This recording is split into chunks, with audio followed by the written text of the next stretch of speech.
SSC GD में पिछले previous साल के हम पेपरों की बात करें तो विविध क्वेश्चन से पूछे गए हैं। जैसे भारत अमेरिकी खगोलविद सुब्रमण्यम चंद्रशेखर ने कृष्ण वीवर सिद्धांत अर्थात ब्लैक होल थ्योरी का प्रतिपादन किया था। उन्होंने अपने अनुसंधान में यह सिद्ध किया कि सूर्य के द्रव्यमान में 1.44 गुना कम द्रव्यमान वाले तारे मृत होकर श्वेत वामन तारे बन जाते हैं। इन्हें वर्ष 1983 में भौतिकी के नोबेल पुरस्कार से सम्मानित किया गया। वैज्ञानिक अल्बर्ट आइंस्टीन के प्लांक के क्वांटम सिद्धांत के आधार पर प्रकाश विद्युत प्रभाव की सफल व्याख्या की गई।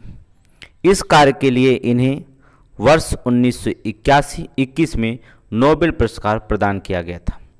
ये पियानो और वायलिन बजाने में निपुण थे। होमी जहांगीर भाभा भारतीय नाभिकीय भौतिक शास्त्री थे। इन्होंने भारत के परमाणु ऊर्जा कार्यक्रम का जनक माना जाता है।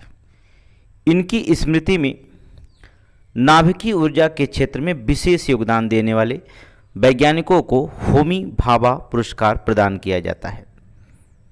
स्टीफन विलियम हॉकिंस एक विश्व प्रसिद्ध ब्रितानी भौतिक शास्त्री हैं जो मोटर न्यूरॉन बीमारी से पीड़ित होने के बावजूद उन्होंने ब्रह्मांड विज्ञान के क्षेत्र में अभूतपूर्व योगदान के लिए जाना जाता है। जगदीश चंद्र बोस भारत के प्रख्यात भौतिकविद, जीव एवं वनस्पति विज्ञानी थे। उन्होंने रेडियो एवं माइक्रोवेव सिग्नलों के विषय में अनुसंधान के साथ वनस्पति विज्ञान के क्षेत्र में भी महत्वपूर्ण योगदान दिया। इन्होंने विभिन्न उद्दीपनों के विरुद्ध पौधों की प्रतिक्रिया मापने के लिए क्रैस्कोग्राफ नामक यंत्र का आविष्कार किया था। प्रथम अंतरिक्ष यात्री रूस के यूरी गागरिन हैं, जबकि प्रथम महिला अंतरिक्ष यात्री रूस की वैलेंटिना तेरेस्कोवा हैं। वोस्टोक 6 मिशन 1963 के द्वारा सोवियत संघ रूस की वैलेंटिना तेरेस्कोवा की प्रथम महिला अंतरिक्ष यात्री होने का गौरव प्राप्त है। नैनो हर्मिंग बर्ड या नैनो वायु वाहन एक छोटा रिमोट द्वारा संचालित विमान है जिसका विकास संयुक्त राज्य अमेरिका द्वारा किया गया है। ITER की लैटिन में अर्थ है द वे। पहले इसे इंटरनेशनल थर्मोन्यूक्लियर एक्सपेरिमेंट रिएक्टर का संक्षिप्त माना जाता था, किंतु इस रूप से इस शब्द का प्रयोग अब बंद हो चुका है।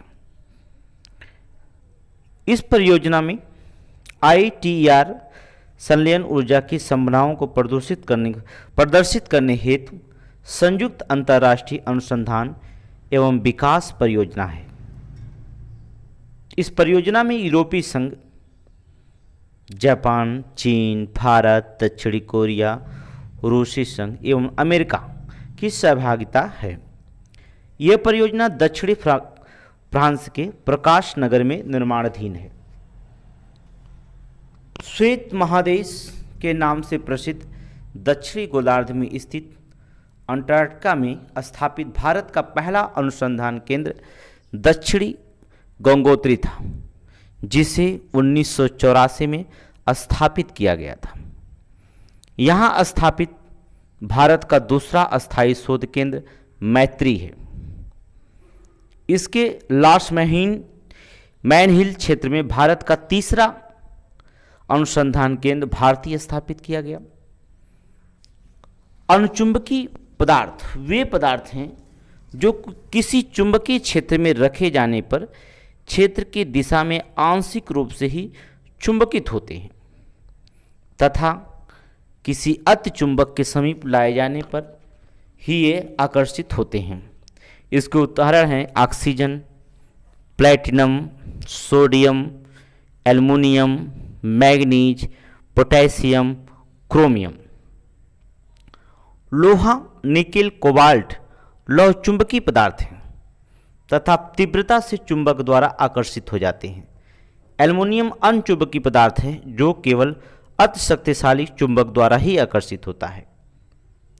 टेप रिकॉर्डर की कैसेट में ध्वनि की अभिलेखन फेरोमैग्नेटिक चूड़ के लेप चढ़े प्लास्टिक के टेप पर किया जाता है। फेरोमैग्नेटिक चूड़ लोहे के छोटे छोटे कणों से बना होता है। रिकॉर्डिंग के समय ये कण चुंबकत्व प्राप्त करते हैं। द्रव क्रिस्टलों का प्रयोग कलाई घड़ियों में, प्रदर्शन युक्त में तथा शक्तिशाली पैकेट कैलकुलेटर में होता है। एमआरआई अर्थात मैग्नेटिक रेजोनेंस इमेजिंग में चुंबकीय क्षेत्र और रेडियो तरंगों का प्रयोग करके शरीर के विभिन्न अंगों एवं उनके कार्य प्रणालियों के बारे में अत्यंत उपयोगी जानकारी प्राप्त की जा सकती है। एमआरआई तकनीकी नाभिकीय चुंबकीय परिघटना पर आधारित है। वाटर जेट प्रणाली में पतले पाइप के द्वारा पानी की धार को तेज गति से छोड़ा जाता है। इसका अनुप्रयोग खाद्यान्न उद्योगों में से लेकर बैमनकी तक किया जाता है। इस उद्योग में यह काटने में, आकार देने में, वेधन कार्य में उपयोगी है। टेलीफैक्स की सहायता से ग्राफिक टेक्स्ट सूचनाओं का एक स्थान से दूसरे स्थान तक टेलीफोन लाइन द्वारा आदान प्रदान होता है। फैक्स का आविष्कार स्कॉटलैंड के विज्ञानी अलेक्जेंडर वेन ने वर्ष 1842 में किया था। चिकित्सा के क्षेत्र में लेजर बीम का सर्वाधिक उपयोग संवेदनशील शल्य चिकित्सा जैसे कार्निया के प्रतिरूपण में किया जाता है।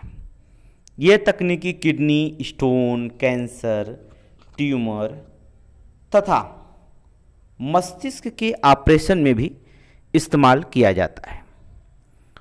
मधुमक्खियों की भाषा की पहचान के लिए केबी फ्रिस्क को वर्ष 1973 में चिकित्सा विज्ञान के क्षेत्र में नोबेल पुरस्कार प्रदान किया गया। क्वांटम मैकेनिक्स में अति सूक्ष्म कणों की गति, उनके अंतर संबंधों का अध्ययन किया जाता है। साइबरनेटिक्स के अंतर्गत विभिन्न तंत्रों में हो रही प्रक्रियाओं का नियंत्रण क्रियाविधि का अध्ययन किया जाता है। इसका सर्वप्रथम परिकल्पना नॉर्बर्ट वीनर ने की थी। इन्हें नियंत्रण विज्ञान भी कहते हैं। हाल ही में national institute of standards and technology तथा कोलोराडो विश्वविद्यालय के शोधकर्ताओं ने विश्व की सबसे विशुद्ध घड़ी का आविष्कार किया, जो प्रति 15 मिलियन वर्षों में 1 सेकंड आगे या पीछे नहीं होगी। ये स्ट्रांसियम प्रमाण का प्रयोग करते हैं। प्रवेश में आप देखेंगे कि क्वेश्चन जो पूछे गए हैं, जैसे कहा गया कि आपका 21वीं सदी में कौन सी तकनीक युक्त लघुपरण में कमाल कर रही है, तो आपको बता दें नैनो टेक्नोलॉजी कमाल कर रही है। क्वेश्चन पूछा गया कि हाइड्रोजन बम विकसित किया गया था, एडवर्ड टेलर के द्वारा विकसित किया गया था। सोलर इम्पल्स 2 क्या है? सोलर इम्पल्स 2 सौर ऊर्जा शक्ति एक विमान है। पूछा गया क्वेश्चन कि जेडी में नैनो प्लग संबंधित है एक छोटे सुनने के यंत्र से। चुंबकीय वेधशाला जिसका उद्घाटन 30 मार्च 2015 को किया गया था, कहाँ अवस्थित है? तो आपको बता दें पोर्ट ब्लेयर में अवस्थित है। क्वेश्चन पूछा गया कि वायुमंडल हमारे ऊपर बहुत से अधिक दबाव डालता है, परंतु हम अनुभव नहीं करते क्योंकि हमारा रक्त वायुमंडल के दबाव से कुछ अधिक दबाव डालता है। सोलेक्स क्या होता है? सोलेक्स एक रिक्शा है, सौर रिक्शा है। मोटर गाड़ियों के इंजन को ठंडा करने के लिए प्रयोग में क्या लाया जाता है? तो रेडिएटर से लगाए जाते हैं। एक कार्बन माइक्रोफोन सबसे श्रेष्ठ उपयुक्त होता है टेलीफोन में। तो आपके जीडी का क्वेश्चन जो होता है आप वीडियो में आपको बता दिया जाएगा। आप हर टॉपिक का क्वेश्चन हमने इस पे डाला है, आप वीडियो भी देख सकते हैं और हमारे ऑडियो भी सुन सकते हैं, जिससे आपको प्रत्येक एग्जाम में जो होगा आपको मदद पहुंचाएगा।